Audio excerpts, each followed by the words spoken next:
Gente, boa tarde. Tá todo mundo ouvindo bem? Acho que agora eu tô como anfitriã da sala.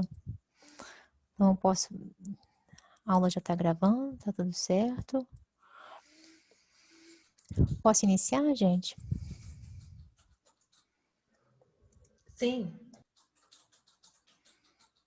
Tá, agora deu certo. Desculpa, tá, gente? Bom, antes de iniciar essa aula, eu queria saber das dúvidas. Só um instantinho, gente. Só um pouquinho, tá?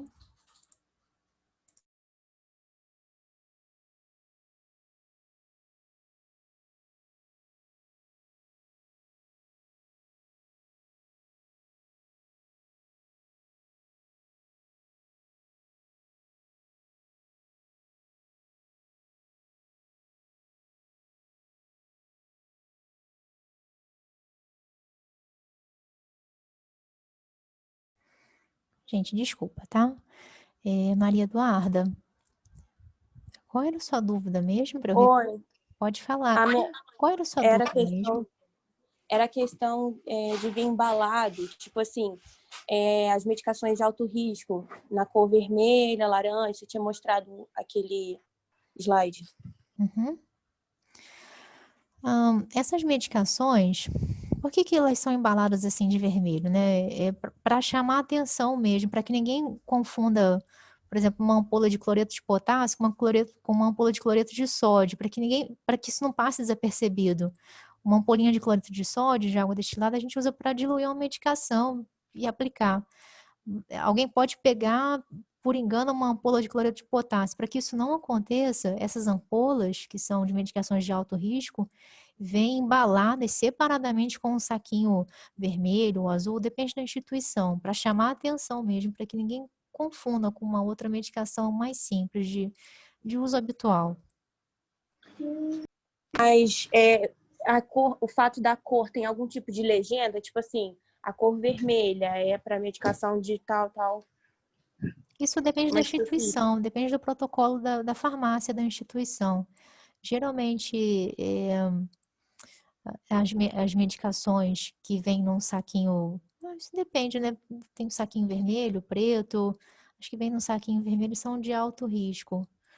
Né? Isso é um protocolo de cada instituição, mas não tem assim um grupo de medicação para cada cor, não tem. Isso não é Ah, padronizado, entendi. não, tá bom? Entendi, obrigada.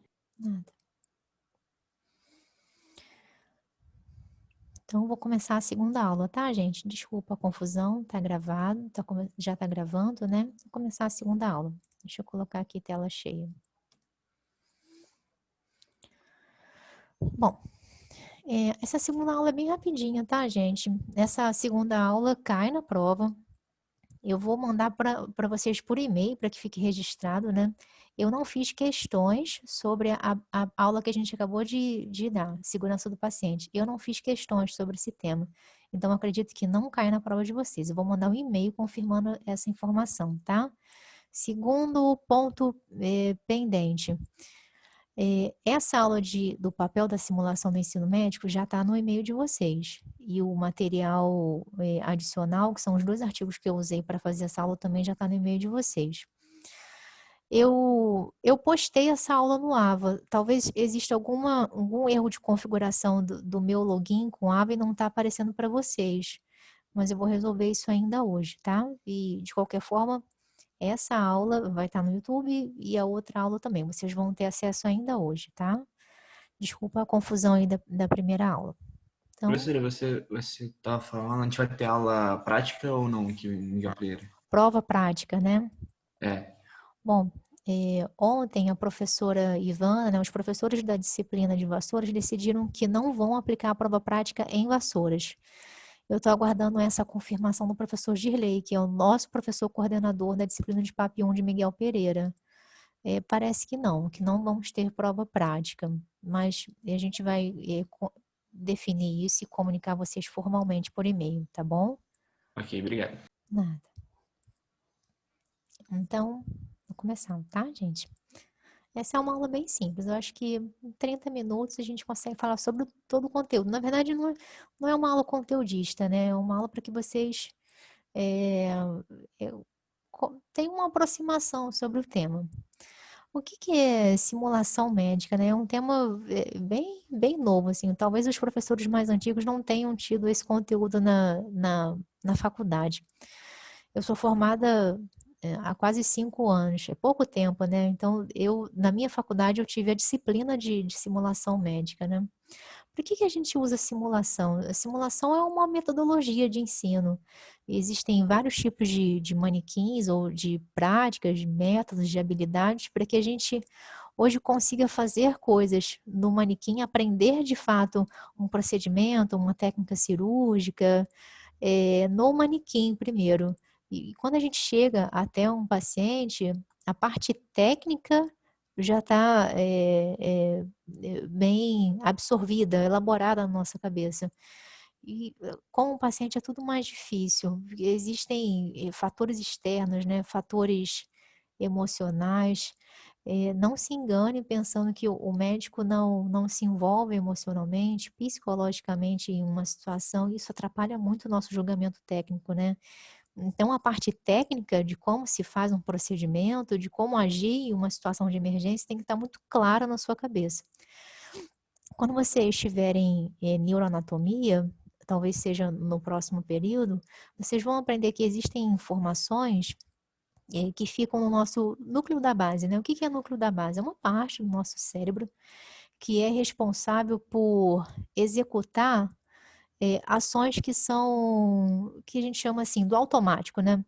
Por exemplo, existem habilidades que a gente tem que são habilidades até complexas, mas que você não pensa para fazer. Por exemplo, dirigir. Dirigir é um pouco complexo, né? Quem começa a dirigir acha que é difícil, porque tem que passar marcha, apertar a embreagem, freio, etc, etc. Você pensa para fazer isso. Mas depois de um certo tempo, essa informação, essa habilidade de dirigir, ela fica em uma parte do seu cérebro que você não raciocina mais para fazer. Se chama núcleo da base.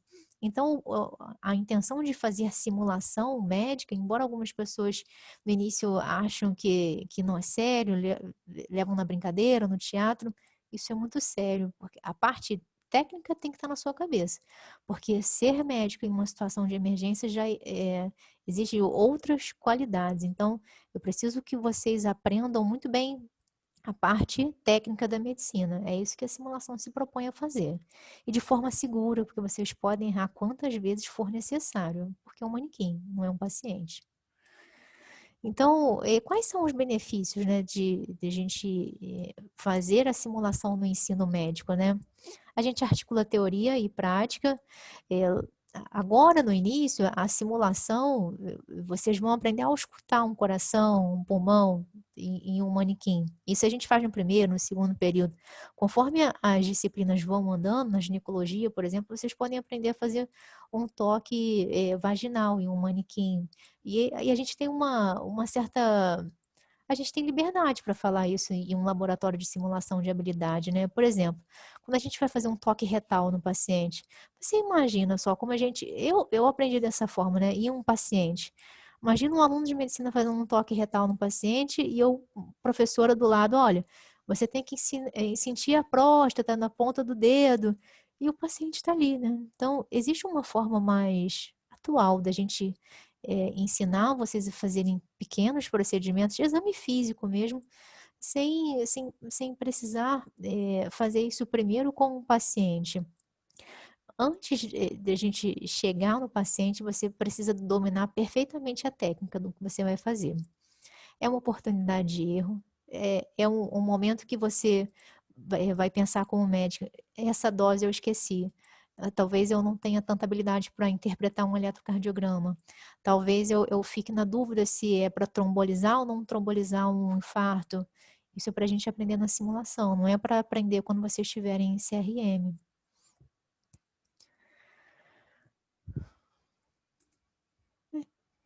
Acho que travou aqui. Não, foi.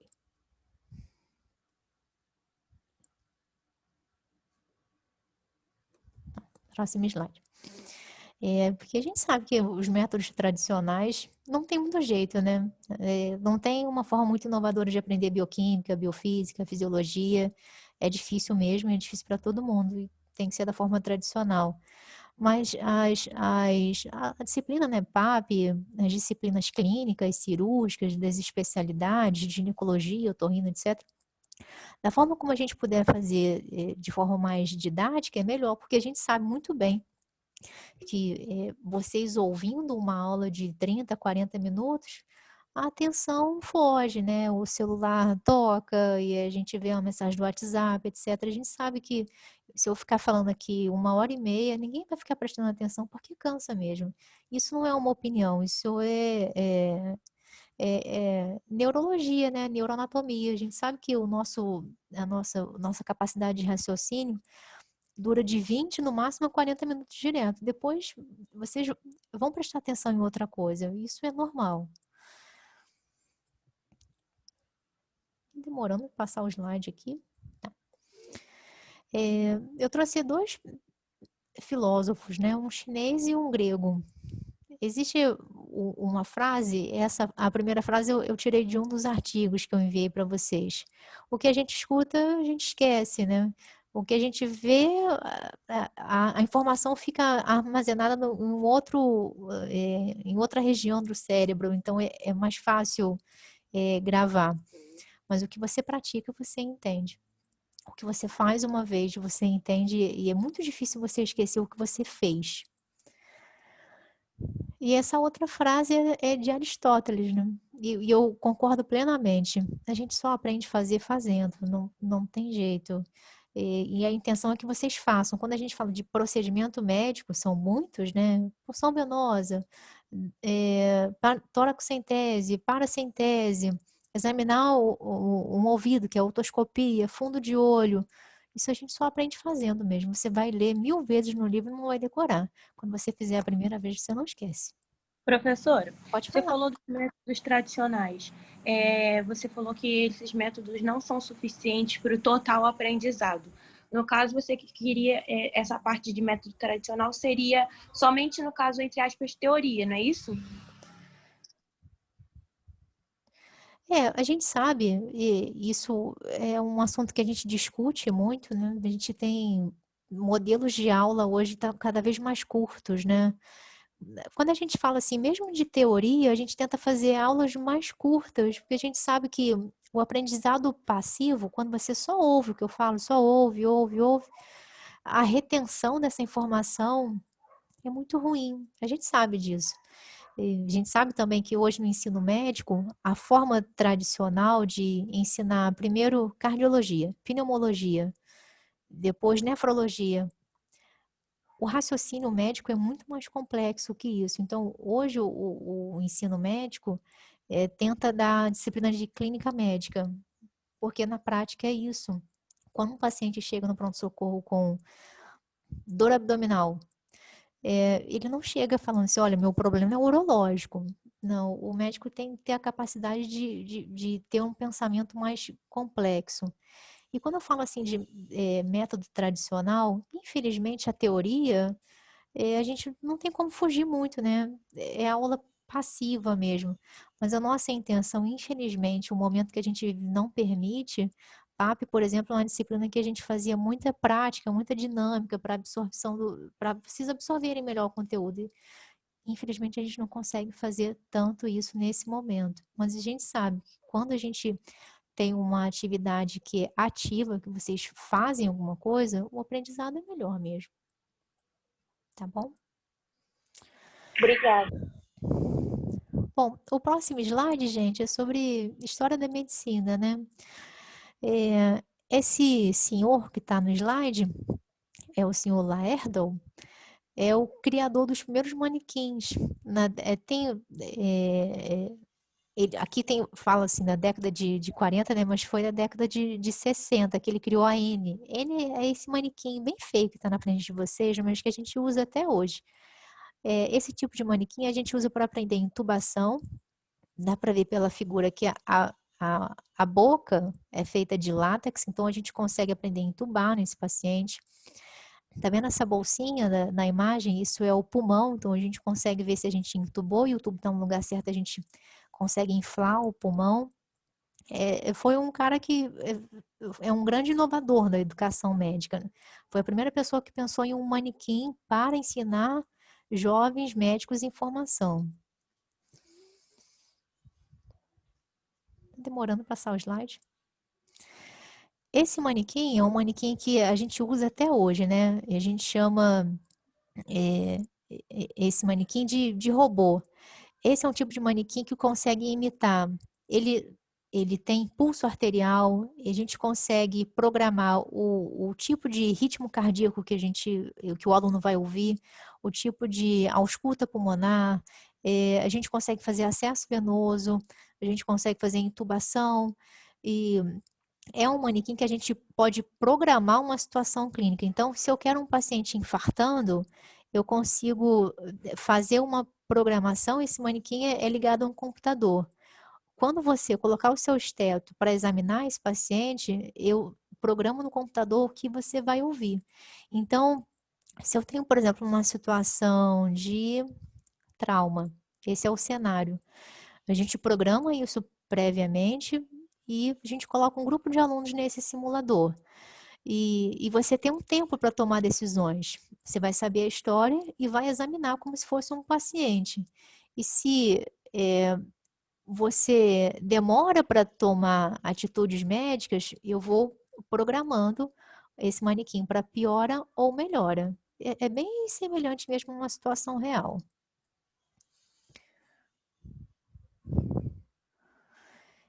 Esse é o laboratório de habilidade da faculdade que eu me formei, né? Da Estácio de Sá. Eu acho que essa foto dá para entender melhor como funciona. O laboratório de habilidade e simulação é exatamente igual a um hospital, igualzinho. Tem uma maca, esse paciente ele fala, ele tem ausculta pulmonar, cardíaca, existe aqui o monitor cardíaco, um respirador, a entrada de oxigênio, de ar comprimido, tem o esteto, aqui tem um desfibrilador. Esse desfibrilador aqui é de ensino, ele não dispara choque realmente não, para que ninguém se acidente. Então a ideia é que um ambiente de simulação seja exatamente igual a um hospital. E aí eu quero que vocês percebam que aqui tem uma janela de vidro espelhada, né? Deixa eu colocar aqui uma outra foto para vocês entenderem como funciona. Atrás dessa janela fica a pessoa que está coordenando um cenário de simulação, né? Eu, antes disso, programo qual é o caso clínico que esse paciente vai apresentar. As pessoas que estão aqui sendo testadas, são alunos de medicina, elas só sabem o caso clínico, o que a gente sabe mesmo quando o paciente dá entrada no hospital. Eu sei que foi um capotamento e o paciente era o motorista. Quem está aqui na simulação só sabe a informação de que a gente recebe do bombeiro, por exemplo, né? E aí você que vai ter que fazer tudo, você que tem que saber que um paciente crítico, você precisa monitorar a pressão, colocar monitorização cardíaca, o oxímetro de pulso. Então, um ambiente de simulação depende que você tenha habilidade de liderança, habilidade de rapidez, de saber o que é importante. Num ambiente de simulação, você não pode, num doente grave, ficar 15 minutos conversando com a família. É tudo tempo real mesmo. E conforme você coloca o monitor aqui da pressão arterial, eu aqui de trás da janela espelhada, eu coloco aqui o quanto você vai ver de pressão arterial. Tudo que está aparecendo aqui na tela do paciente, eu que estou programando aqui de trás, de acordo com o que você faz ou não faz.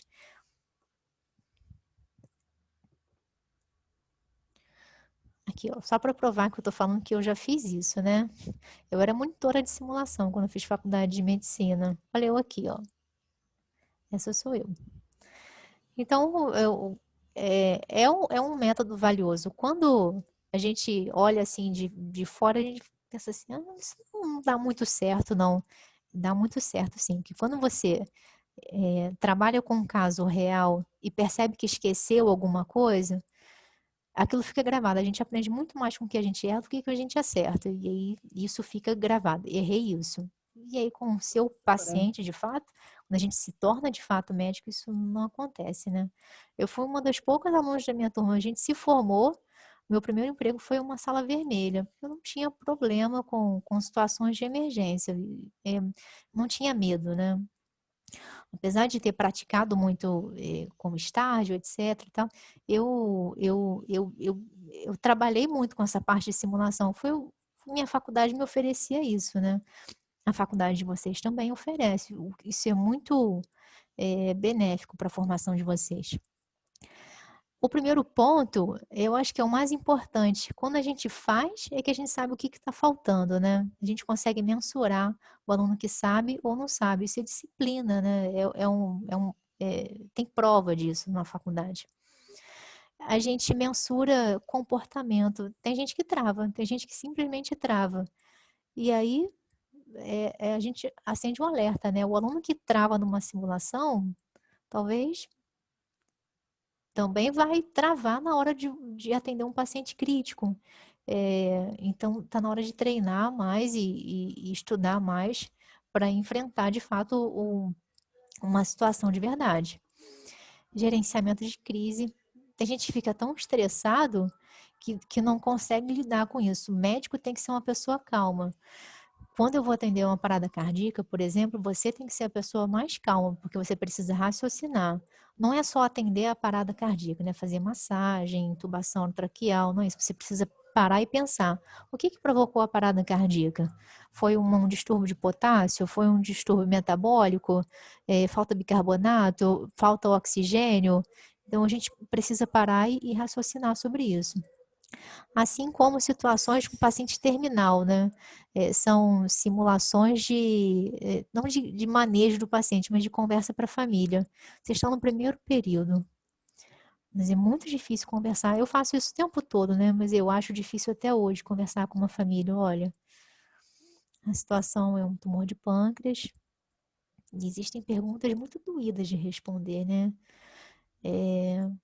A família pergunta, mas não tem cura? Não tem cura. O que a gente vai fazer? Tem transplante? Tem quimioterapia? Tem cirurgia?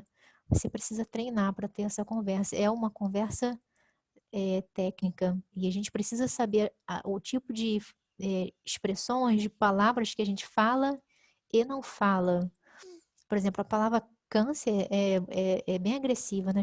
As famílias não gostam de ouvir, mas em algum momento a gente precisa falar para que exista um entendimento. Esse tipo de conversa, de notícia difícil, também pode e deve ser treinada. Melhora a liderança e relacionamento de equipe, né? Uma equipe treinada não tem problema com isso, né? Se você observar uma equipe treinada atendendo uma parada cardíaca, uma equipe não treinada, isso fica muito claro. A equipe não treinada é uma confusão do caramba. Todo mundo sai correndo, parece um show. É uma gritaria, parada, parou! Todo mundo sai correndo. Aí 3 pessoas saem correndo para pegar um ambu e ninguém pegou a medicação. É um negócio, todo mundo batendo cabeça. Equipe treinada acontece uma parada cardíaca, que é a maior emergência médica que a gente tem, né? Todo mundo sabe o que vai fazer. O médico, geralmente, fisicamente não faz nada. A gente para e fica pensando no que está acontecendo, né? A gente fica contando o tempo da parada, quem é que reveza na massagem cardíaca, qual é a medicação que faz agora, está no primeiro, no segundo, terceiro ciclo de massagem, a hora de intubar, qual é o diagnóstico diferencial. Geralmente esse é o papel do médico numa equipe treinada. E você precisa ter noção disso, porque se você não é treinado, principalmente em simulação médica, alguém fala, paciente, a enfermeira te avisa, o paciente parou, você sai correndo e vai fazer massagem cardíaca. Não é isso que a gente faz habitualmente. Existe um líder para conduzir aquela situação, e geralmente não. É o médico que é o líder, né? Então, você não vai fazer massagem cardíaca. É o nosso impulso, né? A gente aprendeu isso. Vocês já tiveram essa aula. A gente não vai fazer massagem cardíaca. Se outro médico já estiver entubando o paciente, você vai ficar no pé da cama, pensando e coordenando o que vai ser feito. Minimiza a ocorrência de eventos adversos, né? A gente já falou sobre os possíveis erros, né? Que são os eventos adversos. Aprendizado livre de risco. É para a gente errar mesmo, porque a gente errando, a gente aprende e nunca mais erra daquela forma. Melhora habilidades técnicas, né? Existe manequim para tudo, para a gente aprender um manequim completo, né? E existem manequins para a gente aprender punção venosa profunda, toque retal, fundoscopia. Existem manequins específicos para cada especialidade médica. E melhora a habilidade de liderança, né? você, um bom médico com uma equipe treinada, eu acabei de falar isso, né? Você vai entrar numa emergência médica e saber exatamente qual é a sua função ali. E não é se afobar e correr para fazer coisas que a gente pode delegar a outros profissionais. Cada um tem uma função importante. Esse aqui é o ciclo que a gente entende da simulação médica, né? A gente tem uma experiência na simulação, a gente reflete do que a gente errou, do que a gente precisa melhorar, se você esqueceu a dose de tal medicamento, aprende, e isso resulta numa segurança, numa assistência melhor para o seu paciente. E aí, depois de cada simulação, a gente tem o debriefing, que é a parte mais importante da simulação, né? Que é a reflexão do que você acabou de fazer. Geralmente, essas salas de simulação são filmadas, para que depois você assista de como você se comportou. Se você ficou muito agitado, se você ficou andando na sala sem nenhum motivo, ou se você se manteve calmo, se você olhou o tempo todo para o monitor, se você examinou o seu paciente, se você fez o que de fato era para ter sido feito naquela situação. É um momento de reflexão e é o melhor momento de aprendizado.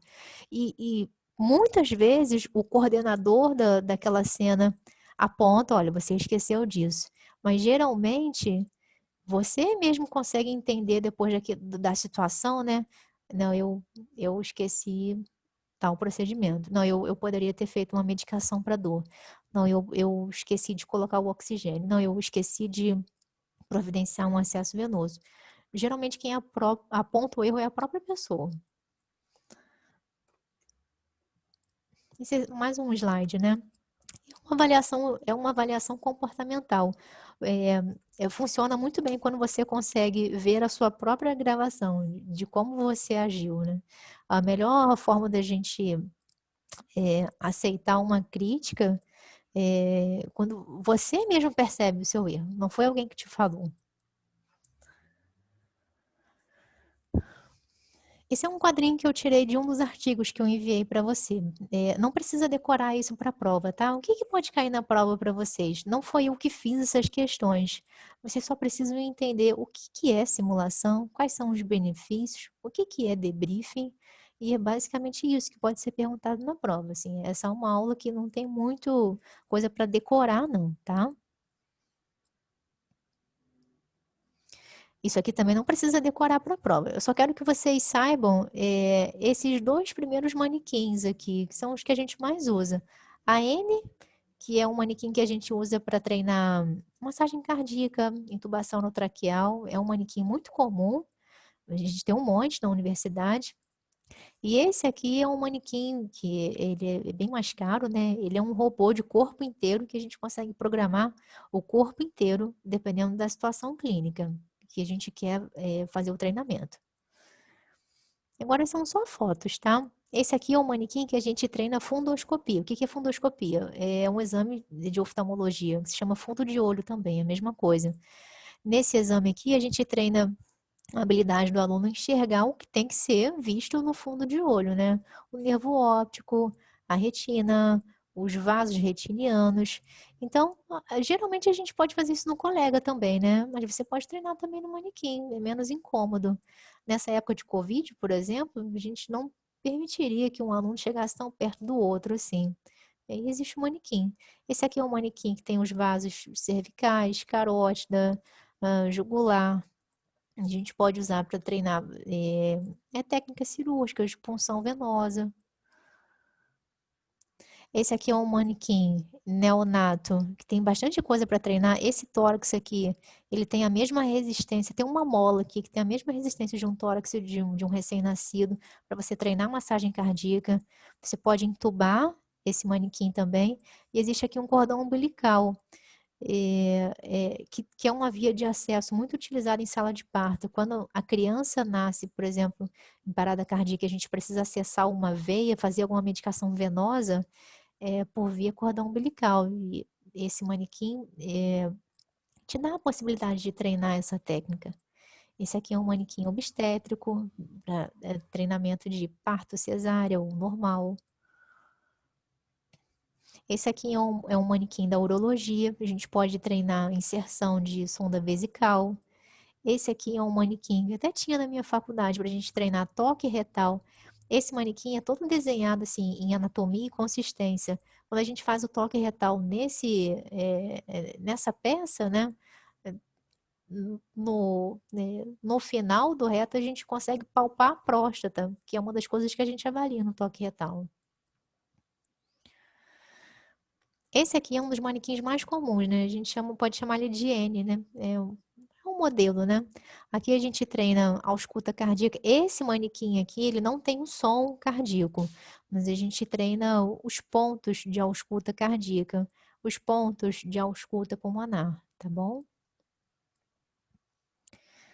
Esse aqui é um manequim para a gente treinar a otoscopia. Se vocês estiverem otorrino, examinar um ouvido não é tão simples, não. Você precisa ver o que você vai enxergar lá. E aí existem várias peças para a gente treinar o que você vai ver, por exemplo, numa otite, o que você vai ver quando você tem que procurar um corpo estranho, ou se é só uma obstrução por cerúmen. A gente consegue ver isso no manequim mesmo. Esse aqui é um manequim ginecológico. A gente pensa assim, tem especialidades médicas que é muito constrangedor você aprender algumas coisas no próprio paciente, né? Exame de mama, por exemplo. É meio constrangedor você ensinar um aluno todo o exame completo da mama em uma paciente. Você pode fazer isso do zero, dentro de um laboratório, é melhor. Quando você chegar até uma paciente, não vai existir tanta dúvida, você já treinou, você já fez a técnica. Assim como esse manequim aqui da GO, você pode aprender a fazer o preventivo, passar um especo, de como colhe o preventivo, como faz um toque em um trabalho de parto, para que você não aprenda isso do zero em uma paciente. Esse aqui é um manequim de intubação, tem aqui um pulmão e um esôfago, né? É muito importante, é extremamente importante que a gente faça isso no manequim, porque em uma situação real é muito mais difícil, né? Existe a anatomia do paciente que é diferente do manequim. O manequim é muito mais fácil. Existem viérias difíceis, o paciente obeso, o paciente que vomita na hora da gente intubar, um paciente que está muito secretivo. Então, se você não fizer 50 vezes no manequim, quando você chegar na prática, não, assim, não vai. é, não dá para fazer no talento, tem que ser na prática, né? Então, eu espero que todos vocês treinem. Isso aqui a gente tem na nossa universidade, treinem 50 vezes, que vocês consigam entubar um manequim em 10 segundos, 15 segundos, porque a hora que vocês tiverem que entubar um paciente é muito, muito mais difícil, tá? Esse aqui é um tipo de simulador da neonatologia. Esse aqui eu não conheço. Assim, todas as fotos que eu apresentei para vocês, esse aqui eu nunca tive contato, mas todos os outros a gente consegue ter acesso durante a nossa faculdade. Esse aqui eu também não conheço, mas também não é uma tecnologia assim muito, muito, muito rara, né? Quem faz cirurgia geral certamente vai conhecer um tipo de simulador que é para cirurgia por vídeo, né? Esse aqui é um dos softwares, né, que eu falei para vocês, que eu já mostrei na figura anterior, um software que treina de conhecimentos em neonatologia. Esse aqui eu não tenho muita experiência, não conheço.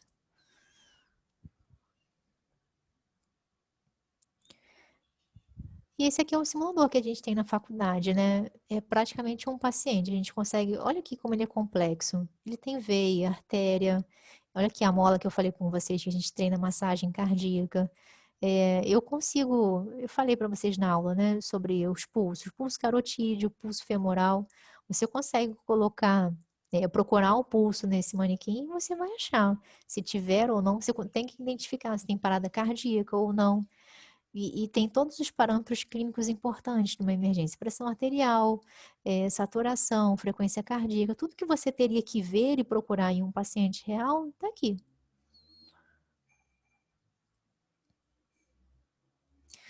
Atualidades, né? Algumas especialidades médicas já têm prova de simulação para prova de título, né? a sociedade de terapia intensiva exige um tipo de prova prática que é por simulação. Algumas provas de concursos de residência também já usam simulação. Aqui no Rio é incomum, mas em São Paulo já tem. E a maior parte das escolas médicas já tem isso dentro da grade curricular, né? Tem até congresso. Eu participei de um torneio quando eu ainda era acadêmica, com prêmio, etc., entre as escolas médicas do Rio de Janeiro. Esqueci o nome do torneio, mas era um evento até bem interessante. Era tipo um intermédio, só que científico, né? Existia uma rixa entre as faculdades e a gente participava, era bem interessante. É uma aula rápida, né? Simulação médica, no primeiro período vocês têm contato com manequins e é uma coisa, é um conhecimento bem inicial, né? Vocês vão aprender a fazer a ausculta cardíaca, a ausculta pulmonar em manequins inicialmente. E depois a gente, em um segundo momento, que vocês já tenham esse conhecimento mais consolidado, a gente pode fazer isso em um paciente, mas isso fica melhor fixado. Isso já é muito claro que simulação médica contribui de maneira muito positiva para o aprendizado.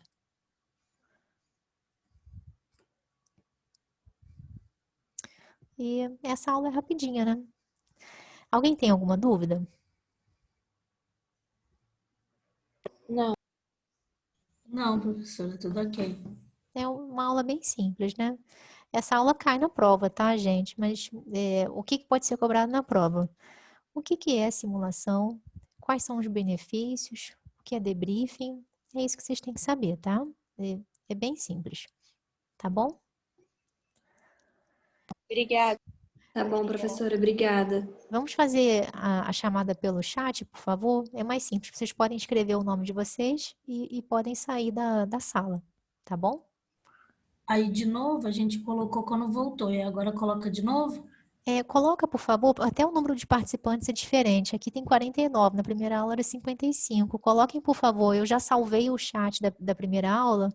Coloquem, por favor, novamente.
Tchau, professora, obrigada. Obrigada, gente. Eu que agradeço. Tchau, professora. Muito obrigada pela aula. Eu que agradeço. Tchau, professor. Boa semana.